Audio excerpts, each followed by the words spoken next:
जहाँ जहाँ से भी सब भाई मित्र खुशी के साथ जितना हमरा अच्छा लगल कि राकेश मिश्रा के गाना गवला से ज़्यादा जौन रुआ सब के उत्साह बा वो हमरा के बहुत प्रभावित कैलस।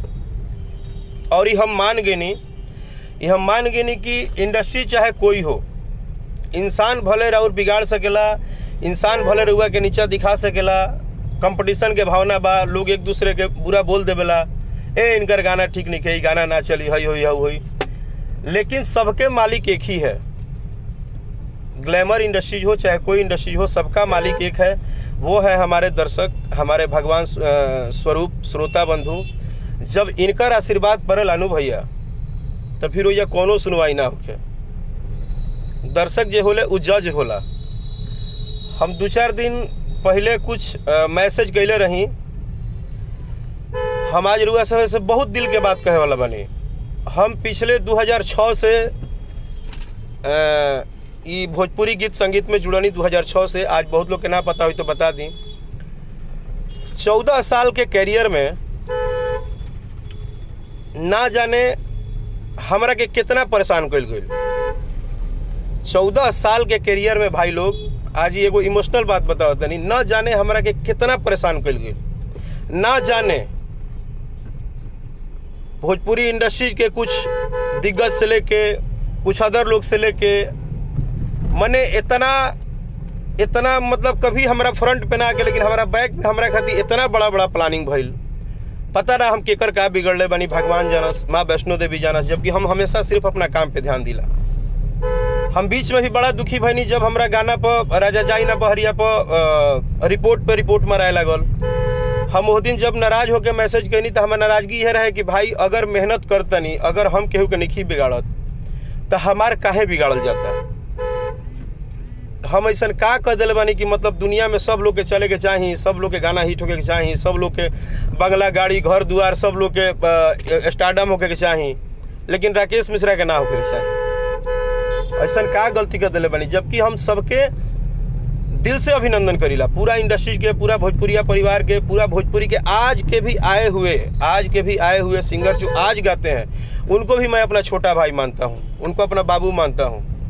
जो भी बच्चियाँ गाती हैं उनको मैं अपना परिवार मानता हूँ, जो भी राइटर लिखते हैं उनको परिवार मानता हूँ। सबके प्यार दिला के बावजूद पता ना राउरी भाई से का थोड़ा सा लोग के बाकी, और वो भी हमरा के परेशान करे खातिर हमरा पीछे से प्लानिंग होला कि मने कैसे भी राकेश मिश्रा के नहीं के बढ़े देवे के। लेकिन जकरा पर करोड़ों पूरा करोड़ों देश दुनिया में बसल भोजपुरिया समाज के आशीर्वाद होई, ओकरा जरूर परेशान कर सकिला। सत्य को आप परेशान कर सकते हैं, प्रेशर कर सकते हैं, प्लान कर सकते हैं, गेम कर सकते हैं, लेकिन भाई हम कष्ट से कष्ट के दिन तक भी झेलनी, लेकिन कभी केहू के प्रति एक शब्द हम ना बोलनी, कभी केहू के प्रति एक शब्द ना बोलनी। हमरा आँखी के सोझा हमरा लौकल, हम कितना सारा प्रूफ बा, कितना सारा ऐसा बात बा कि अगर हम डाल दी समाज में तो समाज के आवेला कलाकार डर जी हैं कि इतना गेम होला भोजपुरी इंडस्ट्री में, इतना परेशान कल जाला, इतना ज़्यादा कष्ट दियाला कलाकार के।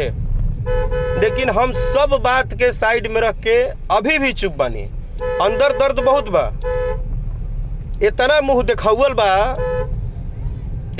देखावल बा भोजपुरी इंडस्ट्री में, इतना चापलूसी बा, इतना ड्रामा बा, इतना मुंह देख के आदमी एजा मने नाटक करेले कि हम बता नहीं सकत रुआ सब के।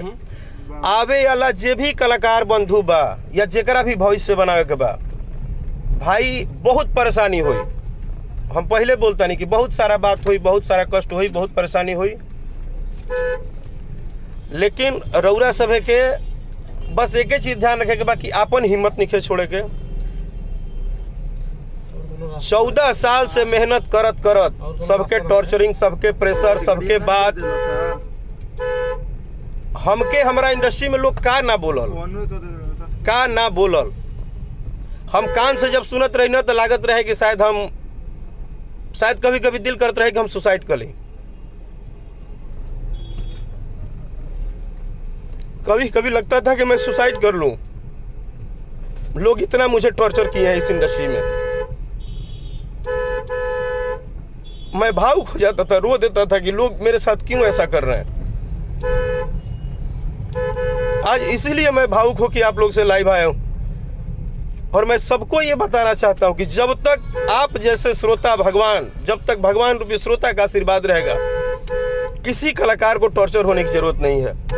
ये हमारा काम छीन सकते हैं, हमारा सिनेमा छीन सकते हैं, हमारा एल्बम प्रेशर में बंद करा सकते हैं, हमारे लिए 10 जगह गेम कर सकते हैं, इनके चमचे बेलचे 50 को गाली दे सकते हैं फेसबुक पे, मैसेज पे, ये ग्रुपिंग कर सकते हैं। लेकिन जब आप जैसा परिवार, आप जैसा भाई, माँ, बहन, चाचा, चाची जब सुनेंगे राकेश मिश्रा को, तो कोई कुछ नहीं कर सकता है मेरे भाई।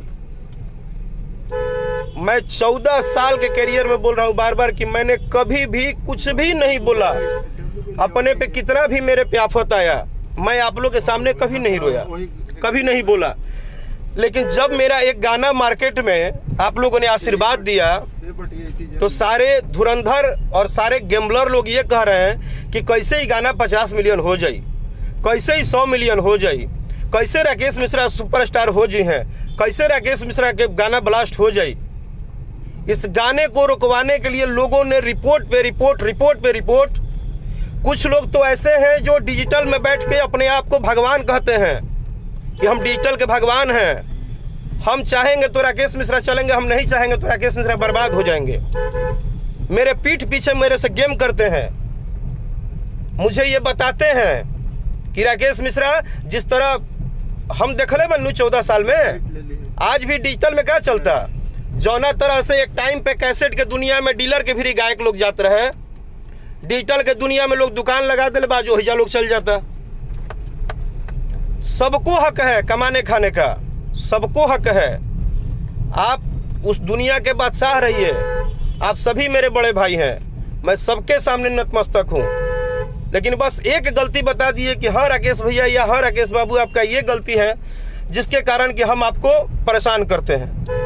मैंने न कभी किसी का बिगाड़ा है, न कभी किसी का मैं गाना बजाना रुकवाया हूं, न कभी किसी का कोई काम खराब किया हूं। मुझे सिर्फ भगवान भोलेनाथ और माँ वैष्णो देवी पे भरोसा है। राजा जाई ना बहरिया को फ्लॉप कराने के लिए कोई भी ऐसी ताकत नहीं है जो लोगों ने नहीं लगा रहे हैं, कोई ऐसा ताकत नहीं है जो नहीं लगा रहे हैं। लेकिन इसी इंडस्ट्रीज में आज राकेश मिश्रा को कुछ ऐसे भी लोग हैं जिन्होंने माँ बाप की तरह सपोर्ट किया। आप लोगों को पता होगा पिछले 2 साल से मैं कंटिन्यू गाना गा रहा हूं वर्ल्ड वाइड कंपनी से। मैं धन्यवाद करूंगा रत्नाकर सर का, मैं वर्ल्ड वाइड कंपनी के ओनर रत्नाकर सर का धन्यवाद करूंगा कि जब लोगों ने, जब सारी गेम पोजीशन प्लानिंग ने जब राकेश मिश्रा को विवश कर दिया कि अब राकेश मिश्रा या तो तुम सुसाइड कर लो या तो गाना बजाना छोड़ दो। ये आज से लॉकडाउन की बात है मेरे भाई। मैं बोला था ना कि मैं लाइव आऊंगा तो बहुत सारी दिल की बात बताऊंगा। आज से 6 महीना 7 महीना लॉकडाउन के करीब में ऐसा हालत था कि सबने इग्नोर कर दिया था। लेकिन इंडस्ट्री के जितने भी अच्छे प्रोड्यूसर हैं, अच्छे डायरेक्टर हैं, अच्छे कंपनी ओनर हैं, वर्ल्ड वाइड हो, वेब हो, उसके बाद ये अपने जितने भी बड़ी चैनलें हैं, सभी कंपनी को बोल रहा हूँ, सभी कंपनी मालिक ने प्यार दिया, सपोर्ट दिया, सबने सपोर्ट किया। लेकिन स्पेशली मैं रत्नाकर सर को बोलता हूँ कि उन्होंने मुझे सहारा दिया,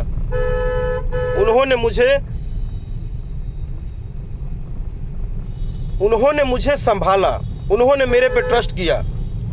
वो हमेशा बोलते थे कि तुम बहुत अच्छा गाते हो, तुम सिर्फ अपने गाने पे फोकस करो, तुम सिर्फ अपने काम पे फोकस करो। आज राजा जाइना बहरिया के लिए मैं जो म्यूजिक डायरेक्टर हैं राजा जाइना बहरिया के, मेरे छोटे भाई, मेरे दिल के करीब, बहुत ही टैलेंटेड एडीआर आनंद बाबू, उन्होंने जिस हिसाब से इस संगीत को सजाया है, उनको प्यार देने के लिए, उनको आशीर्वाद देने के लिए